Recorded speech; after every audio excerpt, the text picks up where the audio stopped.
Alexia Karagounis de Thessalonique, Grèce. Une ex-lesbienne a une vision apocalyptique. L'année 1998. Je m'appelle Alexia, je vais commencer à parler de mon témoignage depuis le début. Ma mère est tombée enceinte de mon père, et ce jour-là j'ai été formée dans son ventre.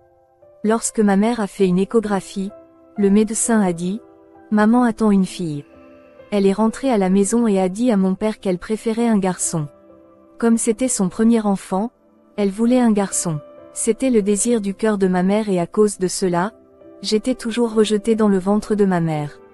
Elle voulait m'avorter, mais mon père ne le lui permettait pas. Quand j'avais 4 ans, j'ai commencé à ressentir le rejet de ma mère. J'ai grandi et je suis devenue une fille étrange. Je pensais dans mon esprit, si ma mère aime un fils, je peux être cet enfant. Ma raison rebelle disait que je n'avais pas demandé à naître femme.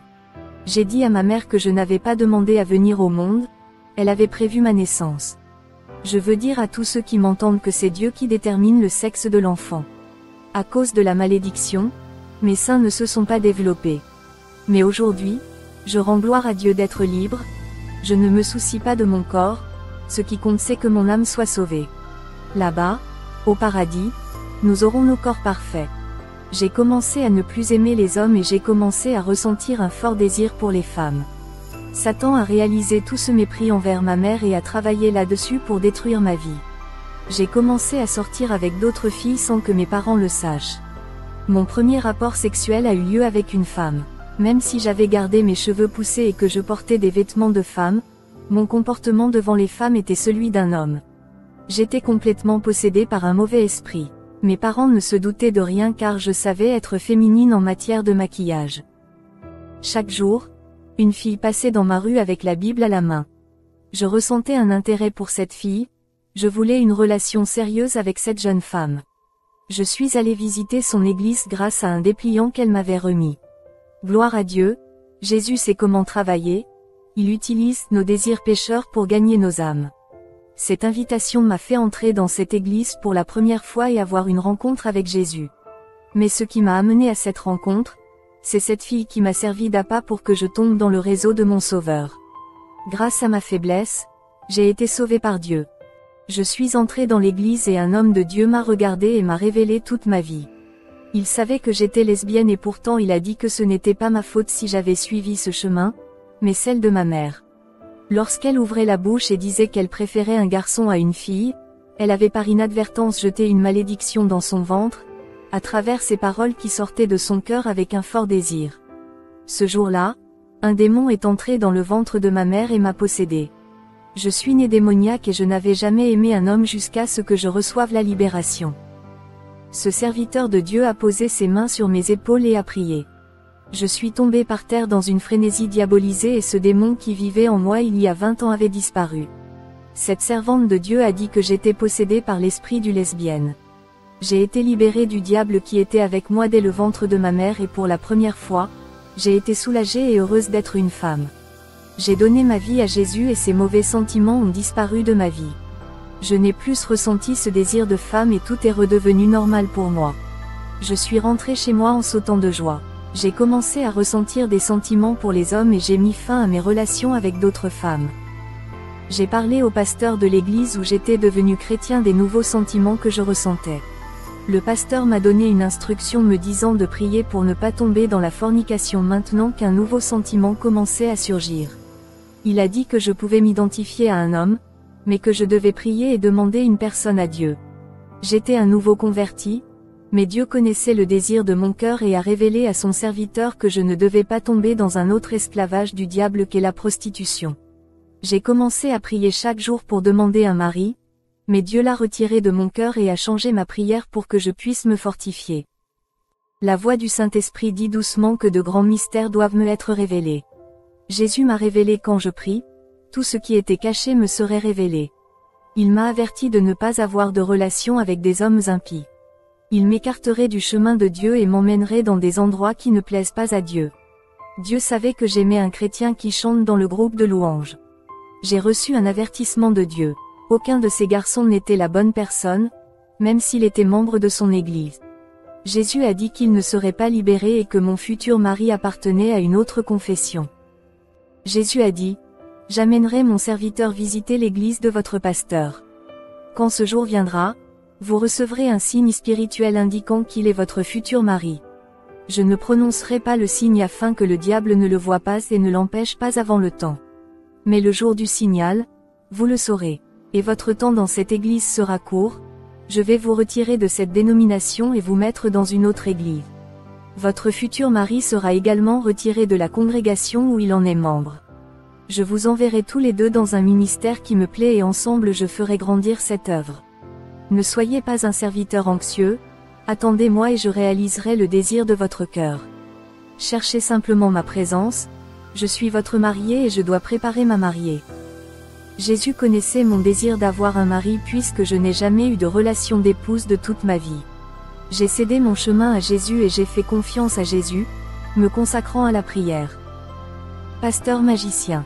Une voisine m'a invité à visiter son église.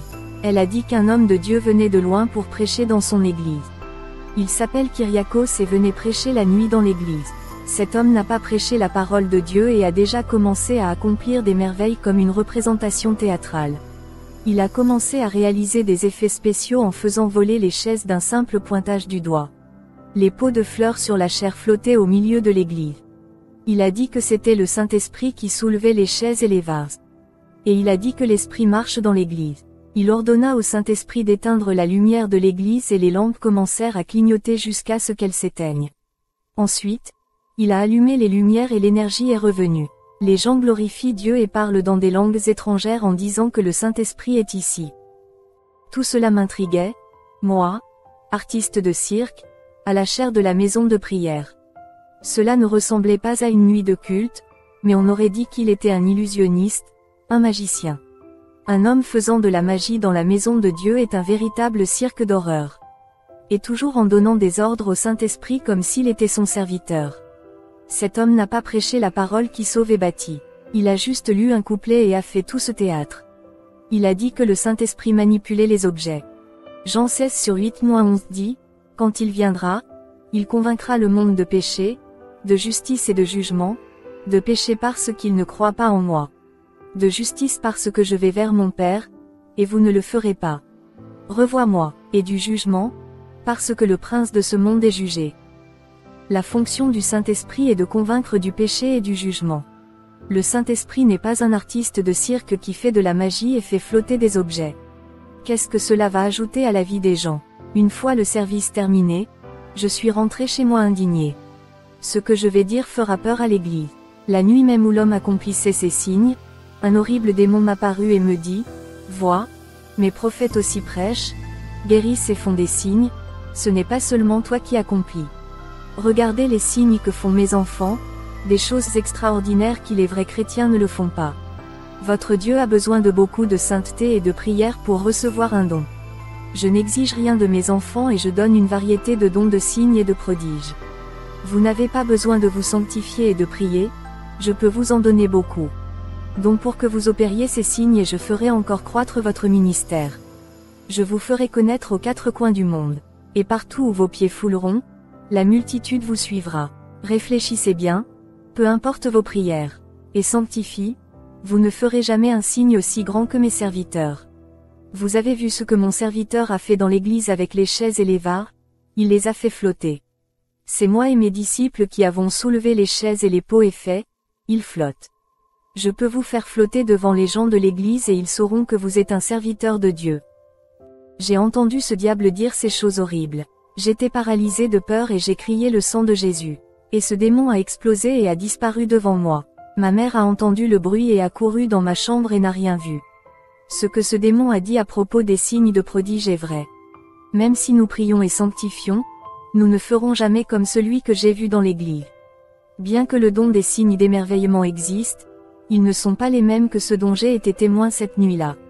Le plaisir du Saint-Esprit n'est pas de faire un spectacle au public, en montrant qu'il a le pouvoir de faire flotter les objets. Le Saint-Esprit utilise une seule personne pour accomplir ce qui est suffisant et ajoute à l'œuvre de Dieu. Déjà le diable aime apparaître et donner des spectacles à l'intérieur de l'Église, voulant prouver qu'il a le pouvoir. Le pire de tout, c'est que cette Église a été trompée par ces faux signes. Foi. La foi, c'est croire en la parole et non aux signes.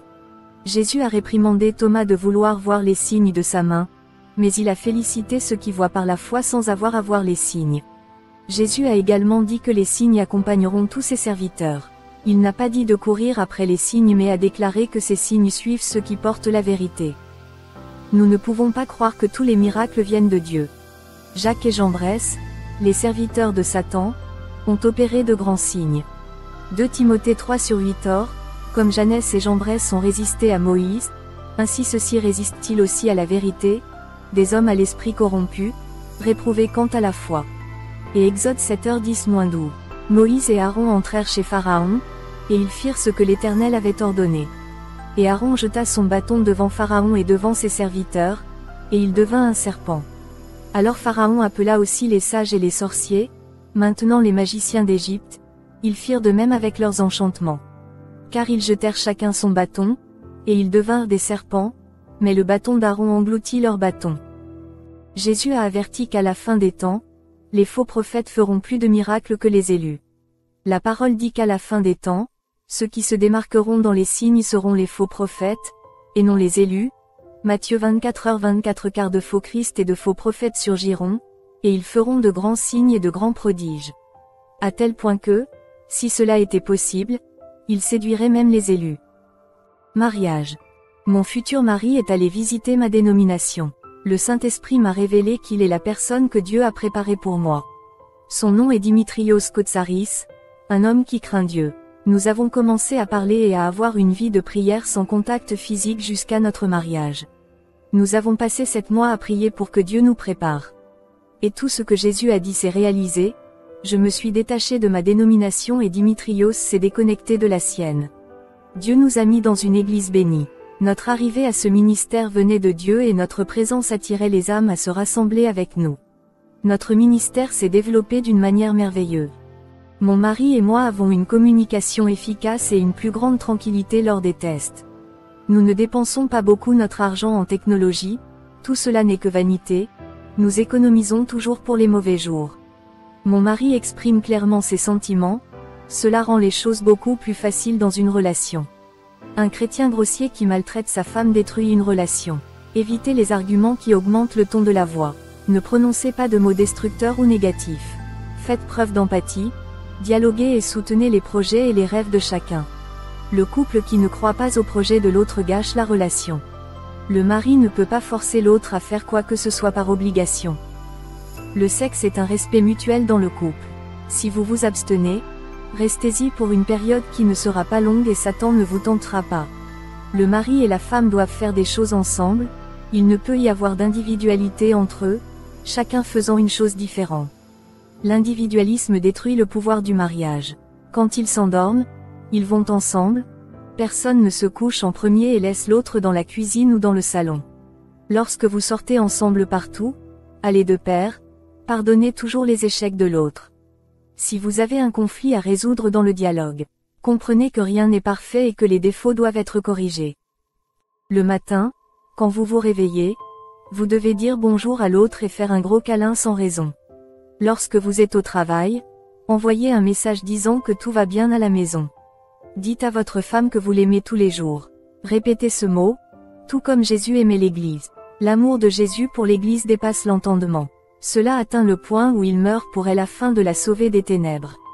Une relation conjugale solide se construit au fil du temps en maintenant cette discipline. Tout commence par l'amour et la bonne gestion des bonnes habitudes qui se développent chaque jour.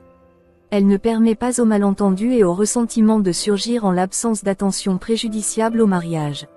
La solution est toujours d'innover de bonnes choses pour unir davantage le mariage. Ne vous plaignez pas de votre femme. La femme ne doit pas se plaindre de son mari. Arrêtez de parler en mal les uns des autres et justifiez quand même d'avoir raison. Ne laissez pas Satan détruire votre mariage.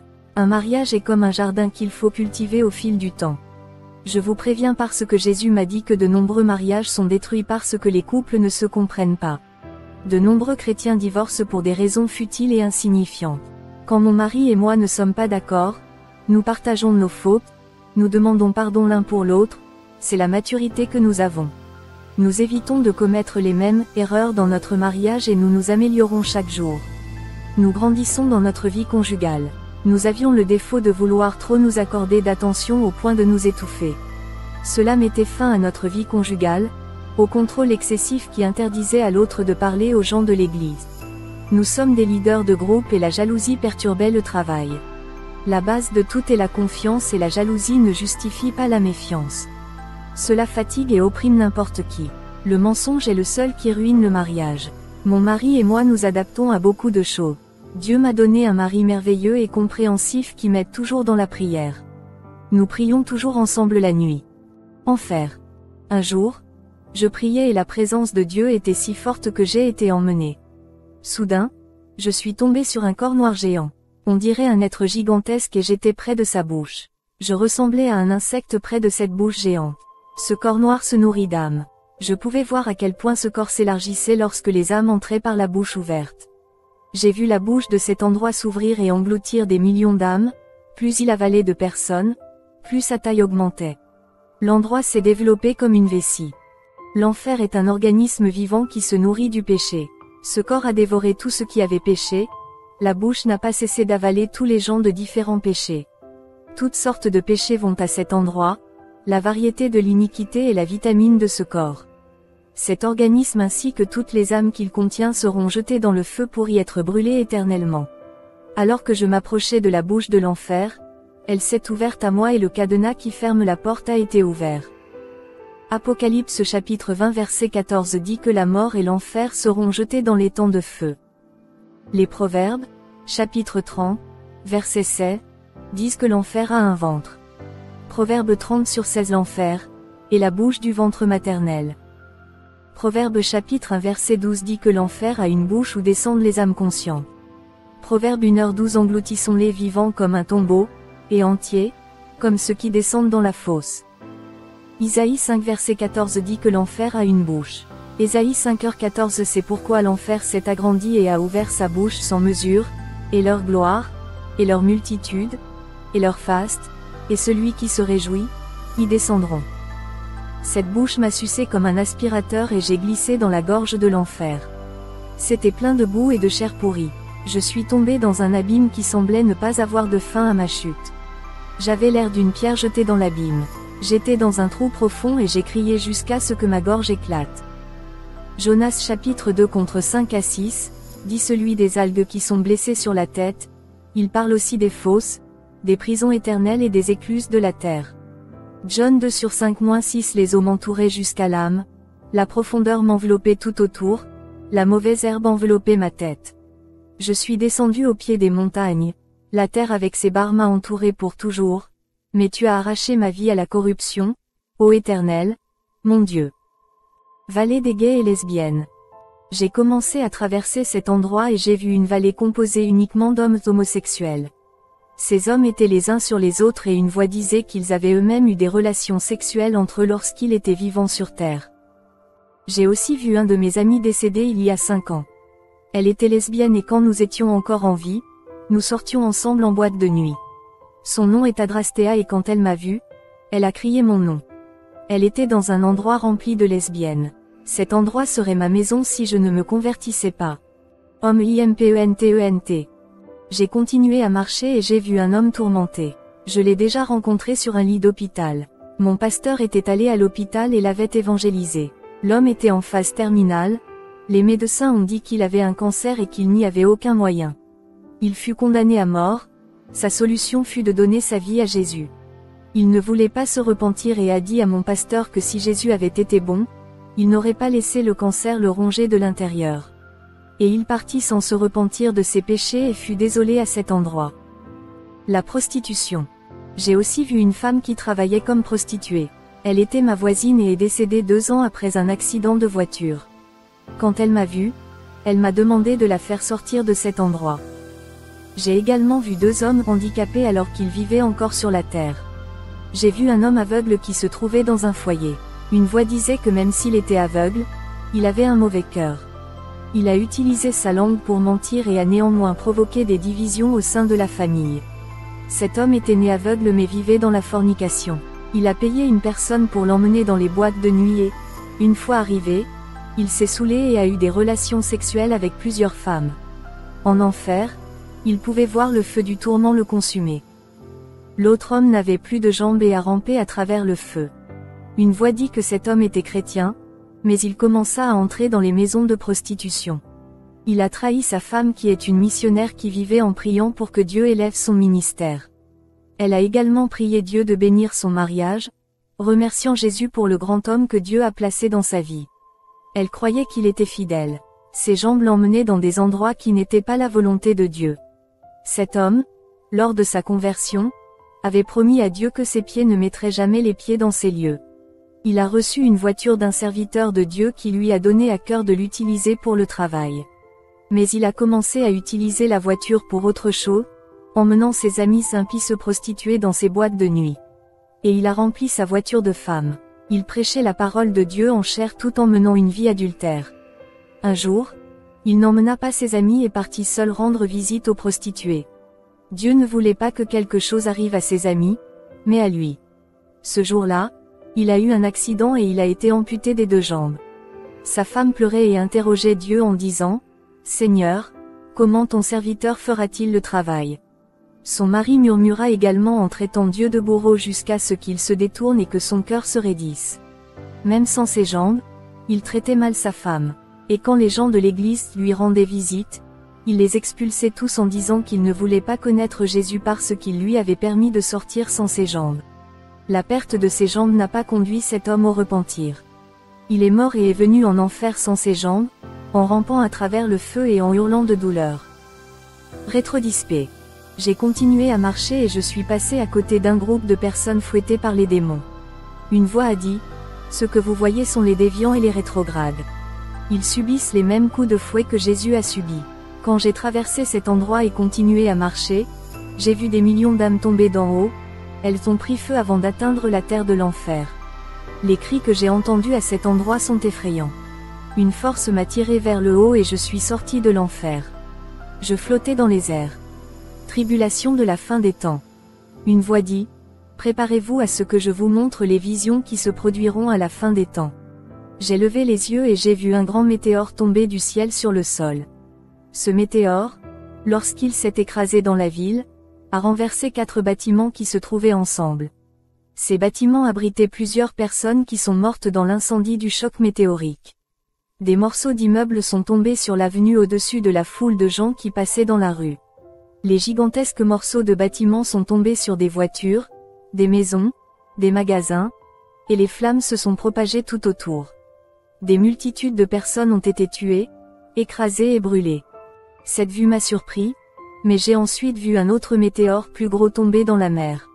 L'impact a été si fort que les eaux de la mer se sont agitées et ont provoqué une secousse dans les fonds de l'océan Indien, de l'Atlantique et du Pacifique. Les vagues ont atteint plus de 600 mètres et ont continué à monter au-delà. Les bâtiments de 10 étages proches de la mer ont été couverts. Les gens étaient traînés par les fenêtres de ces immeubles à travers les vagues. Les eaux inondaient les avenues, entraînant des voitures, des camions, des arbres, des maisons, des immeubles et des foules de gens. Cela s'est produit aux 4 coins du monde. Les îles ont été submergées, les petits pays riverains ont disparu et les civilisations ont été englouties. Les petits pays insulaires se sont retrouvés sous les eaux au fond de la mer.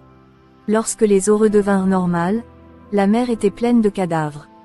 Les requins, les crocodiles et autres animaux marins étaient gorgés de viande provenant de cadavres entraînés par les eaux dans la mer. Et sur l'avenue, il y avait beaucoup de cadavres, les uns au-dessus des autres, et les rues étaient pleines de cadavres partout. Il semble que les villes aient été touchées par 10 bombes atomiques à cause des dégâts provoqués par les vagues. Des requins, des baleines, des poissons et d'autres animaux marins ont également été entraînés vers le rivage à cause des vagues. Plusieurs bateaux et grands navires ont été engloutis par les eaux. Les cadavres éparpillés dans les rues se sont décomposés. Les responsables du gouvernement ne savaient pas où enterrer les cadavres des personnes et des animaux. Avec ces cadavres au milieu de la rue, les épidémies de maladies ont commencé à se multiplier à travers les insectes, les vers et les bactéries. Les démons en mer étaient plus agressifs et tourbillonnaient dans les mers et dans les navires de transport. Apocalypse 8/8-9 Et le deuxième ange sonna de la trompette, et comme une grande montagne brûlante de feu fut jetée dans la mer, et la troisième partie de la mer devint du sang, et le tiers des créatures qui étaient dans la mer et qui avaient la vie moururent, et la troisième partie des navires fut détruite. J'ai levé les yeux vers le ciel et j'ai vu une pierre géante provenant de l'univers et brisée en de nombreux petits morceaux en entrant dans l'atmosphère de notre planète. Ces petits morceaux étaient petits dans les airs, mais lorsqu'ils tombaient au sol, ils étaient géants. Chaque morceau tomba dans la mer et dans les rivières. Ce gigantesque rocher venu de l'espace contenait un poison toxique. Lorsqu'ils sont tombés dans les eaux, ils ont été contaminés et des millions d'animaux marins sont morts et ont flotté sur l'eau. Il n'y avait pas d'espace dans les rivières ou dans les mers pour que les bateaux puissent marcher à cause du grand nombre d'animaux morts. Il y avait des animaux déchirés par l'impact de ce gros rocher spatial. Les eaux se sont transformées en sang et une forte puanteur de charogne a envahi la planète entière. Les eaux de sang se figèrent et de nombreux animaux moururent de soif d'avoir bu ces eaux polluées. Le niveau d'oxygène de ces eaux a chuté et a emporté toute vie dans l'eau, modifiant ainsi toute sa structure moléculaire. Les hydrogènes des eaux ont changé, provoquant un désastre majeur dans l'habitat aquatique moyen. L'industrie de la pêche a fait faillite faute de trouver du poisson à vendre dans l'eau. L'eau était rare sur Terre et insuffisante pour de nombreuses personnes. Les eaux qui n'étaient pas du sang sont devenues amères à cause de la toxine de cette météorite spatiale.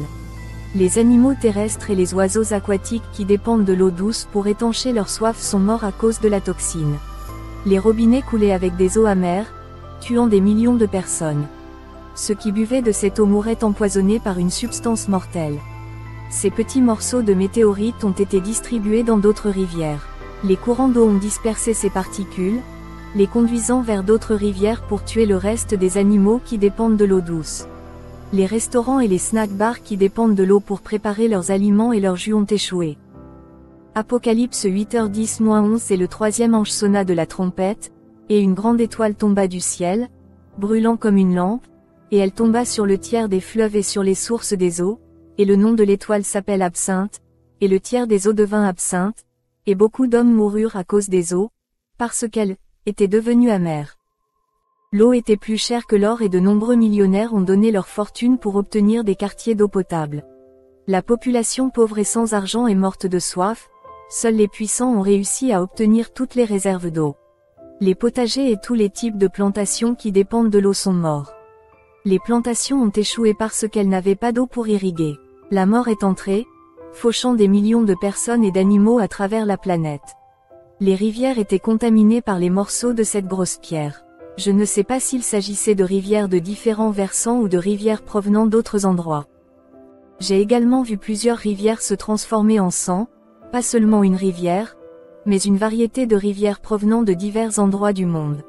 Je ne sais pas si c'était à cause des météorites, mais la réserve d'eau douce du pays diminuait et les gens étanchaient leur soif en buvant du sang. Le sang coulait par les robinets, c'était la seule eau qui servait à étancher la soif des gens. Le sang qui coulait des robinets contenait des millions de bactéries et provoquait des maladies mortelles chez les gens. En voyant cette situation chaotique, j'ai été effrayé par la terrible destruction qui s'abattait sur Terre. Luc 21h25 Et il y aura des signes dans le soleil, dans la lune et dans les étoiles, et sur la terre la détresse des nations, avec perplexité, la mer et les vagues rugissent, la mer rugira, rugissait comme un lion féroce et avalait les vies. Les gens m'ont dit que le monde ne finirait pas par l'eau à cause de la promesse que Dieu a faite à Noé et c'est vrai. Ce que le Seigneur m'a révélé, c'est que les eaux seront son jugement contre les nations rebelles. Ce sera la colère de Dieu contre l'homme qui a pollué les eaux à cause du pétrole qui a tué les animaux marins. L'eau a aussi la vie, sans laquelle les animaux ne survivraient pas. Les eaux se vengeront des hommes qui l'ont détruite. Jésus m'a montré au fond de la mer, sous la terre, un monstre terrible. Je ne sais pas si c'est un démon ou un monstre, mais c'est spirituel. Jésus a dit qu'il est le Léviathan qui va bientôt secouer les eaux, là où se trouvent les rivières, les mers ou les lacs. Apocalypse 13:1 Et je me tenais sur le sable de la mer, et je vis sortir de la mer une bête, ayant 7 têtes et 10 cornes, et sur ses cornes 10 couronnes, et sur ses têtes le nom de blasphème. Après ces révélations, je suis revenu sur terre. Mon mari était à côté de mon corps, allongé sur le sol. Nous prions ensemble et il a dit que j'avais arrêté ma prière, mais le Saint-Esprit a rassuré son cœur et lui a dit que tout irait bien. Merci à Dieu pour cette opportunité de partager mon témoignage. Que le Saint-Esprit vous donne grâce et force. Amen.